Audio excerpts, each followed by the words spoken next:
Our next guest is one of the sharpest minds when it comes to combat analysis. He knows excellent work from his channel, Full Reptile, and his phenomenal fight previews, reactions, and live streams, as well as, of course, his great work on BT Sports with the Dan Hardy Breakdown Show. One of our absolute favorites is here to chat about this action-packed card coming up this weekend, UFC 270, the one and only Dan Hardy. Welcome back to Submission Radio, man. How are you? Good, guys. How are you? I always love chatting with you, Dan, especially with such a massive fight that I'm personally looking forward to. We had so many rematches in the heavyweight division, and now storylines galore here. Francis Ngannou, Ciryl Gane, heavyweight action. What's not to love, man? So getting straight into it, I mean, looking at Gane, it's actually quite incredible, you know, what he's achieved in such a short time, only starting fighting in 2014, and only debuting in MMA barely 3.5 years ago. Here he is as the interim champion. As somebody in yourself who appreciates the technical side of things, and with Gane's, you know, crazy combination of technique and athleticism, what would you say has impressed you the most about him so far?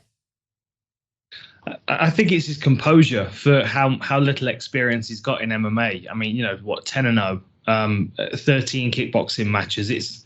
It's not as many fights total as some guys have had in the UFC alone these days. It is quite amazing because he's a lot more composed than fighters that have had 3 times the fights than he's had. You know, he holds the ground so well. He doesn't seem to fight out of ego at all. He's very measured. You know, controls the space between him and his opponent excellently. It's scary to think that he moves so well. He's so agile and adaptable, yet he has, you know, such amazing athleticism and physical attributes that allow him to compete with the biggest guys in the sport. We were talking to Fernando Lopez earlier this week, and he was talking about the fact that he's like a supercomputer. And I was kind of thinking about it, and I wanted to put this past you, Dan. Like, what do you think, because he's obviously still relatively new to the sport, but why do you think his fight IQ is so high? Why do you think we have certain fighters that have been in the game for so long, but we don't really see much of an evolution in their fight IQ, like you mentioned, like guys that have been in the game for 10, 20 years, whereas here comes this guy, and the fight IQ is through the roof. The decisions that he makes, the plans, the moves with the striking, the setups, the traps, everything that he's got going on. Why do you think he's at a level that he's at right now compared to a lot of the guys that have been in the UFC for so long, even previous champions? I think going off what his coach Fernand says, I think he's a very smart individual. He's obviously enjoying himself as well, and you know, he's not fighting out of any real, you know, anger or aggression. You never see that in his character. He's always relaxed and he's having a good time. But he's a very active person. He's always moving, and you know, people that have trained with him, Veronica's trained with him, and she says that he's always working with exercise bands and stuff. Like, he's a big kid with a lot of surplus energy, and he's having a good time. And he's found something that he's very good at, and he finds quite easy. I mean, you think how easy he's been toying with people. You know, Alexander Volkov and Jairzinho Rozenstruik, Derek Lewis, they're no jokes, and they've barely touched him. It's quite incredible what he's been able to do. But you also have to see the approach. You know, with Derek Lewis, he started off like I mean, my breakdown show's just gone live, so people can go and catch that for the full thing on BT Sports YouTube. Nice. But, you know, to summarize, in the Derek Lewis fight, he kind of poked and toyed with him like a puppy would a bigger dog. And then when the bigger dog started to get older and slower and, you know, more vulnerable, that's when Ciryl Gane takes over. He's very, very smart, and he never overextends himself. And you know, I think that's why, in my mind, he's the favorite going into this fight, because you have to always go with the more technical fighter in my eyes if you side in with one or the other, because although Ngannou is a devastating force of nature, if he cracks you with either limb, you know, you're going down. But he has to find circumstances where he can do that, and Ciryl won't leave many of those openings. Yeah, well, what do you think of this Ngannou 2.0 that we saw in the Stipe fight? People talking about how probably the biggest difference is he's just a lot more composed and a lot more patient. But how ready do you think he is for somebody with the technical aspects of a Ciryl Gane? It's my question is how much is he going to want to work when he knows that this might be a 25-minute marathon? You know, we've seen Ciryl Gane's fights. We know how comfortable he is into the later rounds, into the championship rounds. He cruises, he's comfortable, he's light on his toes. You know, the energy expenditure doesn't seem to faze him. And the best thing about Ngannou is that he's definitely improved in that area.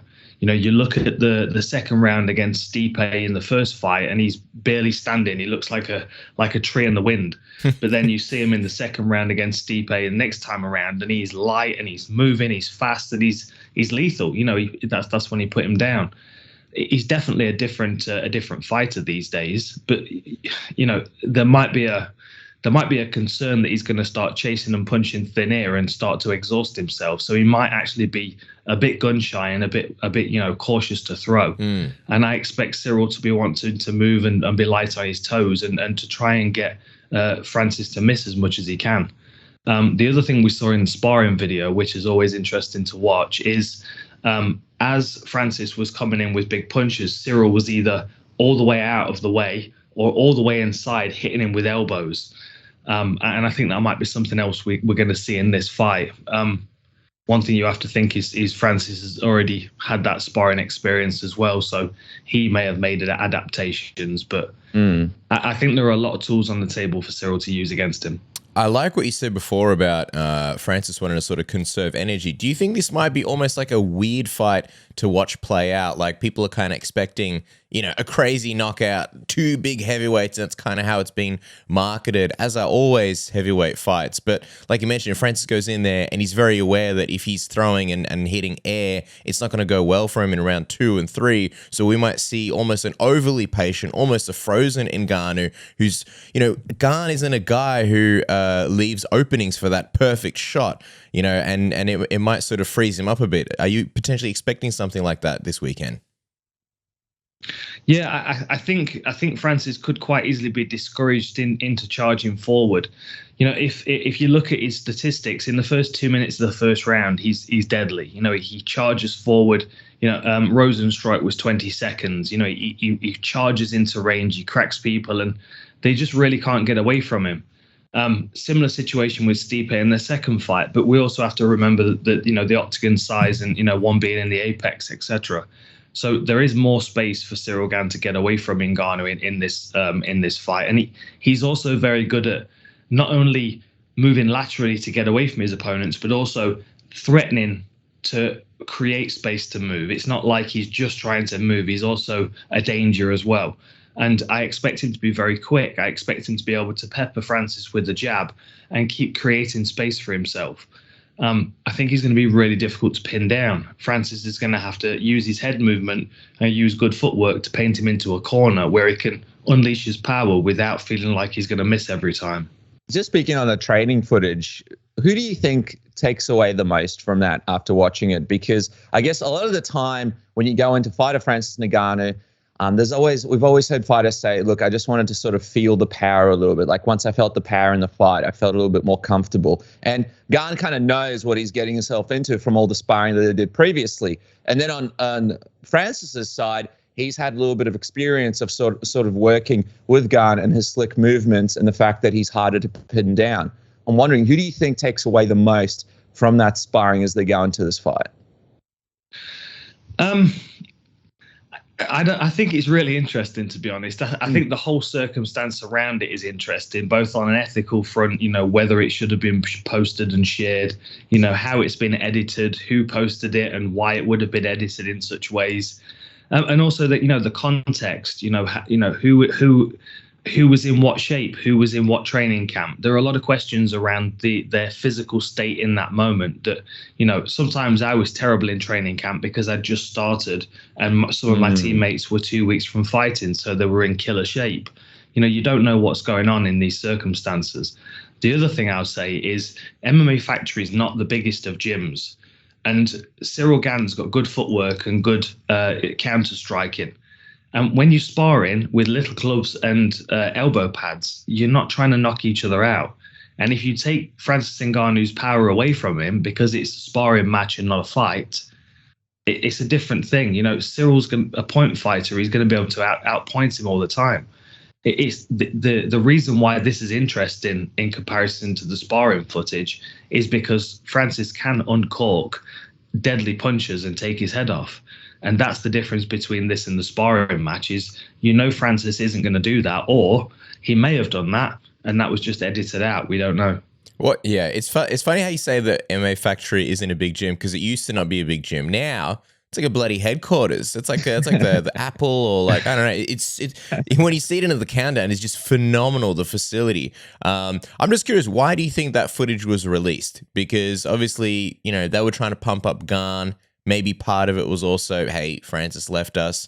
But you mentioned you had some thoughts on sort of, the ethics of that. It's something that you don't see very often, because typically, what happens in training stays in training. Unless you're Bisping and Rockhold, and then everybody knows about it. Yeah. I don't know, to be honest. I mean, the reality is, if you're in the gym and you're sparring and someone's holding up a phone and filming, they're doing it. There's been a few times I've been sparring and I've been a couple of weeks from training camp and working on specific things, and I've noticed someone filming that are just in the gym passing by, and I've asked them not to, because I don't know who they are and where that footage is going to go. But then, at the same time, it's sparring footage, and what does it really tell us? It tells us a minute fraction of the full story. That's why we still need to see the fight. If the sparring footage meant anything, then we wouldn't need to see the fight. And it all adds to the narrative. It adds to the context. It gives us guys something to talk about. I like it. I like to see these insights. I like the fact that, if you think back to that old series, The Ultimate Fighter, if Owen Oxley was here, he'd be able to tell me which season it was. Mm-hmm. There were two guys that ended up fighting each other on the series, and they decided, because they'd already been training together, they just stayed training together and then fought each other. Oh, yeah. Like, I like that. That's a very martial arts way of doing it. It's like, okay, I'll spar with you. We'll try and better one another. But on the night when we're trying to take each other's head off, that's when it counts for all the marbles. Sparring's nothing really. I love the sort of storyline going in here. It's definitely going to be very interesting during fight week to see how things play out. But one of the things, I guess, that Gane's got that's one of his strongest suits is his mental strength. This is a guy that's, relaxed, chill, doesn't want to say a bad word about anyone, has this like infectious laugh. Like, you just don't realize that he's this huge killer. He's just such a chilled out dude. And he doesn't come from like a rich neighborhood. He comes from a pretty rough neighborhood. He's been through some crazy things. And then you got Francis, who we saw snubbed Ciryl and the team when he was walking past backstage, which makes me wonder, what are you expecting from the mental pressure that Francis is going to be dealing with here? Because this is his former team. Obviously, he's not happy about some of these comments, the footage, and he's also in this weird situation with the UFC where he's got so much on the line. Do you feel like there's almost quite a bit more on his shoulders than what fans realize going into this fight? Yeah, I think there is. I think there are a lot of pressures, especially because, not only is he fighting his former coach, he's fighting a former training partner, and for the belt. The insult of the interim title being created when he was only just crowned the champion. That's something that would have annoyed me if I was the champion. Then, the whole disrespect around fighter pay conversation and him, the loggerheads with the UFC that he's currently in. I think it layers the pressure that's already on this fight. And I don't know where Francis is at psychologically, but it is a lot of pressure, probably more than he's ever experienced. And then on the other side, Ciryl Gane coming in, this is his 11th MMA fight. And we know full well, even if he loses this, he's most likely going to be in a title shot in the next 2 years. And he's most likely going to be a world champion in the next 2 years. What we may see is Ciryl Gane really starting his heavyweight reign. He might just hold this division down like John Jones did at a light heavyweight. And that might be the fight to actually make this year, is John Jones against Ciryl Gane. But, who knows? If Francis Ngannou catches him here, I expect Ciryl Gane to make his way back within 2 fights anyway. So it's an interesting narrative that I think continues to expand. And I think that the pressures will change hands from one side to the next as well. Yeah, for sure. It's such a big narrative looming over the fight as well. Like, also, you know, if you're Ngannou, there's a lot of things that would annoy you, like the way they keep framing it as like, oh, Francis won the belt and then he went on holiday. So he didn't go on holiday. They wanted him to fight, you know, very shortly afterwards, and then I think he wanted an extra month, and then he agreed. He said, all right, I'm good. And then they basically did the interim title, and then ever since it's been, oh yeah, he's on holiday when he wants to fight. You know, he can come back and fight. How do you see this whole thing playing out with the negotiations? It seems like from Francis' side, he's saying, look, yeah, I'm getting a raise, or like, I guess that's kind of what's offered, but it's not just that. I want the guarantee of fighting more often, and I want the possibility and the opportunity to go fight into boxing. How do you see it playing out? And also, do you think he has more leverage as the champion or without the belt? Because if he's the champion, obviously he's the champion, but then the champion's rematch clause kicks in. Whereas if he doesn't have the belt, you know, he loses leverage and stock, but he's a free agent at least. I think he has a lot more leverage being the champion. I think if he loses the belt and he decides he wants to clash heads with the UFC, he doesn't have that ace card to hold on to. That, you know, he takes the belt with him. He takes the title of the UFC champion with him. You know, this is the thing that is also riding on this fight. If you think about it, because where does this leave him in negotiations afterwards? I mean, the reality is yes. If he loses this fight, he could step over into boxing, and you could quite easily sell 2 or 3 pay-per-views against him and, you know, any of the, you know, the Deontay Wilders, the Tyson Furies, Anthony Joshua's, you know, any of those guys. They all sell fights. They all sell pay-per-views. They're interesting fights. The problem is that's going to run aground very quickly because his power only goes so far, and I think that boxing is a different skill set, and I think that would run aground in probably 3 fights. No doubt he could probably make enough in those 3 fights to make it worthwhile, but it depends what kind of career he wants. Does he want to make a load of cash in 1 year and then step away entirely or, you know, I mean, maybe sign for a different organization, but the thing is, if you want to be the best mixed martial artist in the world in everybody's mind, you've got to hold the UFC title. And if that's the main motivation to be competing, then you've got to be in the UFC. And unfortunately, as it is right now with the current dynamic, that means that a lot of fighters would have to take a pay cut in order to do that. You know, people can go and find bigger money elsewhere, but you can't be considered the best MMA fighter on the planet because the vast majority of people in the rankings are in the UFC. It's a situation that a few people have found themselves in. You know, Ben Henderson decided he wanted to go over to Bellator because that's where the fighter pay was, as opposed to the title of the best fighter in the world. It's a decision that only Francis can make. But I think that regardless of which way he wants to take it, his negotiating power is much, much stronger with the belt around his waist. Yeah, well, I'll tell you, it's definitely a weird history-making moment, but it's just crazy because, I don't know, like 2 former teammates, you know, the small team out of Europe making it this far into the main event and then everything on the line. It definitely feels like some kind of Hollywood movie, because I feel like if you, me, and Casper went to the movies, we watched this, we're like, bullshit, this would never happen in real life. And then here it is. And it's the first paper, and it's for the heavyweight title as well.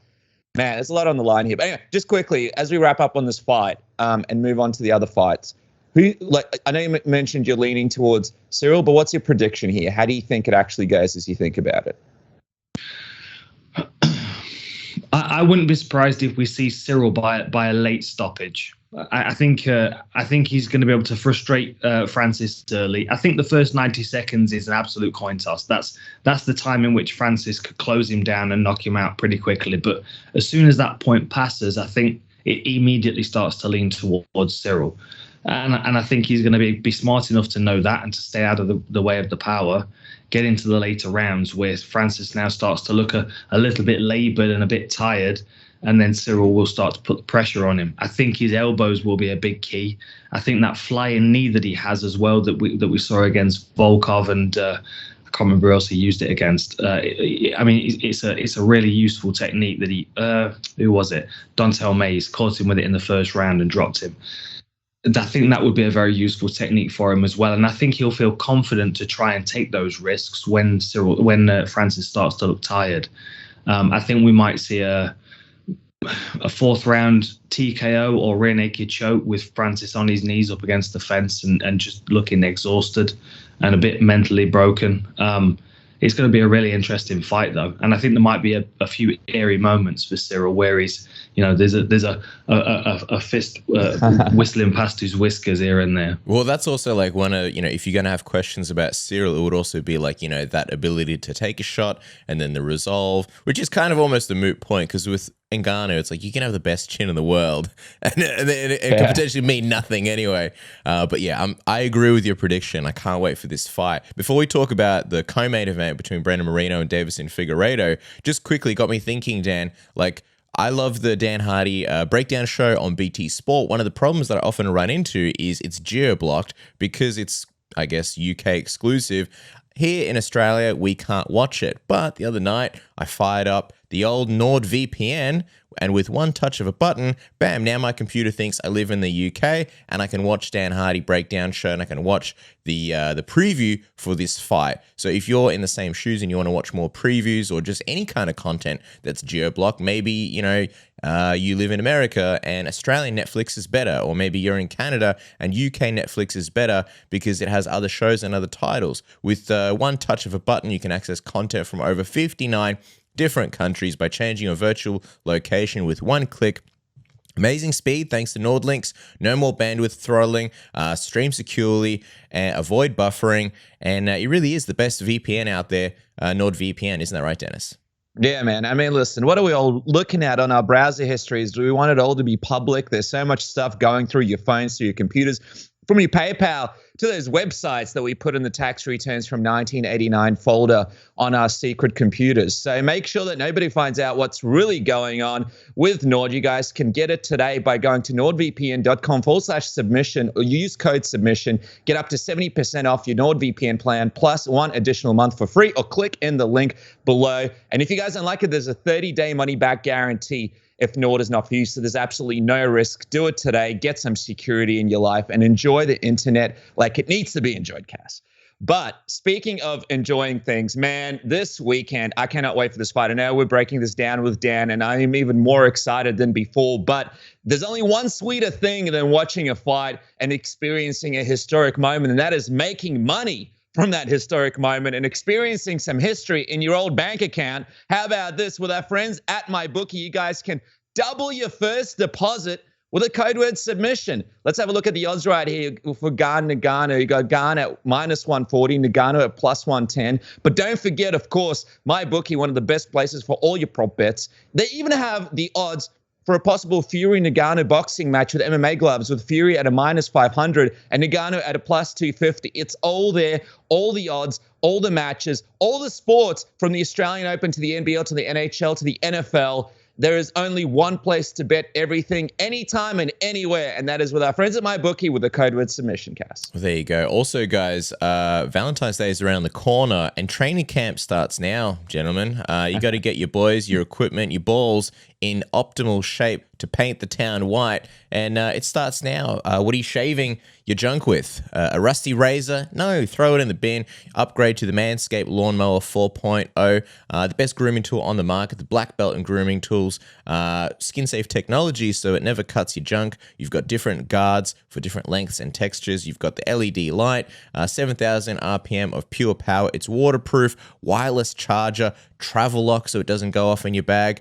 What more do you want? Retire the rusty razor and any other grooming tools that you have and just have one. It's nice and easy. And if you get the Performance Package 4.0, comes with the Weed Whacker ear and nose hair trimmer, so you don't look like a bloody grandpa with, the koala hair hanging out of your ears. Also, you get the Crop Preserver Ball Deodorant and Crop Reviver Ball Toner. The deodorant works wonders out of the shower, while the toner is the perfect on-the-go weapon that is designed to keep you good, smelling wonderful all day and all night long. You can be like Ric Flair. Woo. And we got a sexy discount, isn't that right, Dennis? That's right, man. Get 20% off and free shipping with the code word submission today. That's 20% off and free shipping. Level up your dick IQ today with Manscaped and change your life forever. Yeah, that's right. You can be like Ciryl Gane with the high IQ. But before we wrap, Dan, I want to obviously take a look at this third epic fight between Brandon Moreno versus Deiveson Figueiredo.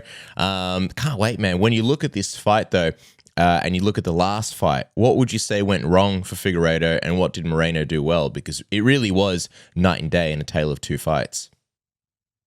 It was, and I think the biggest difference was the mentality of Figueiredo. I mean, I can't speak to the weight cut because I don't know how he was, but there was talk around him not having a great weight cut, and I think that could have been a factor. But I also think his mental state was different. If he came into that first fight, and I think he expected to be able to starch Brandon Moreno in the first 2 rounds. I don't think he expected him to be nearly as problematic as he was, and I think because he started fast and he didn't get as far ahead as he thought he would, then Moreno was able to work his way into the fight, and it started to become quite competitive for him.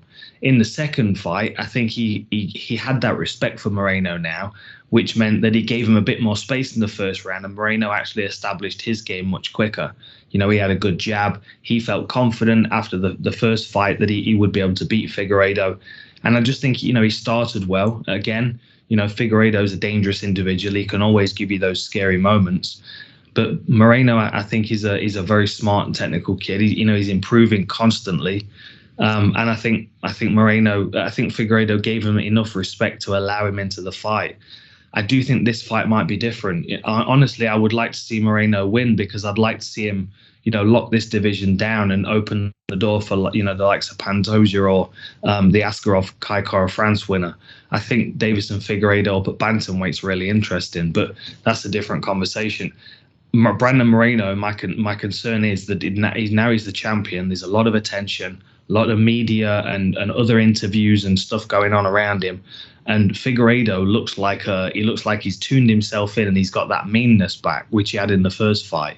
So now he's got the combination of the meanness that we saw in the first fight, where he really put it on him, and the respect that he had in the second fight, which allowed the fight to get away from him. And that conversation, along with the work that he's doing with Henry Cejudo, I have a feeling that Figueiredo is going to look like a real killer in this fight, and it might be a rough night for Moreno. Yeah, dude, that's a fascinating decision. What do you think of the decision to move to Fight Ready MMA? With former champion Henry Cejudo, and a legend in the sport with incredible experience in not only MMA but also wrestling. I have to say, it's kind of funny though in the countdown, like watching Deiveson in the countdown with his crazy over the top sunnies with the chain, Captain Eric next to him with even crazier sunnies. Then you got Waleed Ismail, who's a character in of his own. Then there's Henry Cejudo, who just embraces the cringe and the character, and they're also hilariously over the top. But as far as like MMA minds and the training environment, especially with Cejudo's experience in sparring Moreno for a long time in preparation for Demetrius Johnson, what do you think of that move? I think it's a very smart move. I think it's smart for a lot of reasons. There's the benefit of the inside knowledge that Cejudo's going to have, the way that Moreno moves and being able to mimic him, but also the skills that Cejudo brings to the table in every range. He's a great mixed martial artist, and you've got to think, if he can somewhat mimic what Brandon Moreno does, but actually do it on a more technical level, he's going to be even more challenging for Figueiredo as a sparring partner. I'm not sure about the whole 80s boy band look. It's a bit too cringe across the board for me, but I wouldn't expect anything less from them. And I don't really care if Figueiredo gets pulled into it, because he's like a pit bull that you put lipstick on. I don't think it matters what he's wearing. He's going to look like a murderer anyway. So I'm not bothered about that. I think he's going to look really, really good in this fight. Are you trying to tell us that you wouldn't let Figueiredo work on your mohawk if you make the big return? Former hairdresser. We've seen some crazy hairstyles from that man in that ring. I feel like he can add that extra touch of flair to Dan Hardy that will make it even more intimidating for opponents. Yeah, we'll see. Maybe some of those studded sunglasses with some chains linked to some nose rings or whatever. Yeah. Yes. Yes. All right. Okay. Before we let you go, just quickly, what is the latest with you and your next fight? Obviously, Tyron Woodley took that big loss. He wants to keep fighting, but obviously it was a pretty brutal stoppage there. What are your next plans? What can you sort of reveal to us? Yeah, not much, to be honest. I've not really been having too many conversations. I've had a couple of offers for boxing matches. There's one coming up in June in the UK, but I've not heard much more from that. The John Wayne Parr fight, it's a slow conversation with one championship. The main thing is the travel restrictions and all the hoops that I would have to jump through to get to Singapore, and their logistics of putting on shows. And obviously John Wayne Parr was in hospital with COVID over Christmas as well. So I'm hoping he has a speedy recovery. To be honest, I'm focused right now on getting my new gym open. We'll be open in April. And it's going to be, we've got Hardy Warled right now, which is the mainstay, but we're going to have a big super gym opening. And we've got a lot of guys fighting in March and April from my team. So my main focus is my team, my amateurs and my pros coming up, getting some wins on the team record, and they'll get me in shape when I need to be. I was wondering if Eagle FC reached out to you, because obviously they got Kevin Lee. Now they got your old friend Diego Sanchez in the mix. I thought, hey, Dan Hardy must be next. Have they contacted you? Are they an option for you at all? Well, I don't know, to be honest. I did have a message from Ali, just a random Instagram message. He said, hey, we should have a chat after the fights tonight. And the fights were just starting. It was a couple of weeks ago. It was the Keita Chikadze event, I think. He said, hey, we should have a conversation. And then, time moves on and time zones are different. And I've not heard from him. And the next thing, I heard the Diego Sanchez, Kevin Lee thing. So what's most likely happened, I'll just tell you straight, is they've contacted Diego. They've said, hey, do you want to fight for us? And Diego said, yeah, I want to fight Dan Hardy. And then Ali's contacted me. That's me just speculating. I have no idea. But that's what's most likely, because I think for whatever reason, Diego really wants to fucking punch me in the face. So we might have to get that on in some way. But Eagle FC or boxing or whatever, I don't know. I don't mind. But yeah, I'll wait and see if Ali reaches out to me again and see where that goes. Might have to run in with a chair, and then after the fight, come out from under the ring, cash in the money in the bank, hit him with a chair. I like it. We'll end it with a shot of you standing over him with a chair. What's going to happen at the next Eagle FC? My God, Dan Hardy. Would that sound good to you though? Like I know you focus on the new gym, but like if there was a good offer made, would that kind of speed up the return potentially? Yeah, why not? Yeah, I mean, I'm down to fight. Honestly, I'm just kind of, if the right opportunity works and it makes sense and the money's right, then I'll do it. I'm open to anything really. That would be a fun one. What would be ideal is if I can get a few of my guys on the card as well. I'd take Jimmy Warled over, and we'll do a roughhouse invasion, and we'll take a few scalps home. But yeah, that'd be a fun one. Diego's a lot of fun. I quite like the guy. I think he's genuinely upset by some things I've said in the past, but and we've had a few back and forths on Instagram about his crazy old coach. So I'm sure the build-up would be quite an interesting one. All right. Well, I look forward to seeing the RWO invade Eagle FC sometime soon. But for now, guys, make sure to follow the man on Twitter and Instagram at Dan Hardy MMA. Of course, YouTube, Full Reptile, the Dan Hardy Breakdown Show on BT Sports, The War Room, his book, Full Reptile, and of course, the merch, man, the beautiful, beautiful merch. Every time I go on there, it's always sold out. It's like a slap in the face. But, I mean, there's a reason for that. Look how nice it looks. Make sure to get yourself some today. Dan Hardy, thank you so much for joining us. Thanks, guys. Always good talking to you.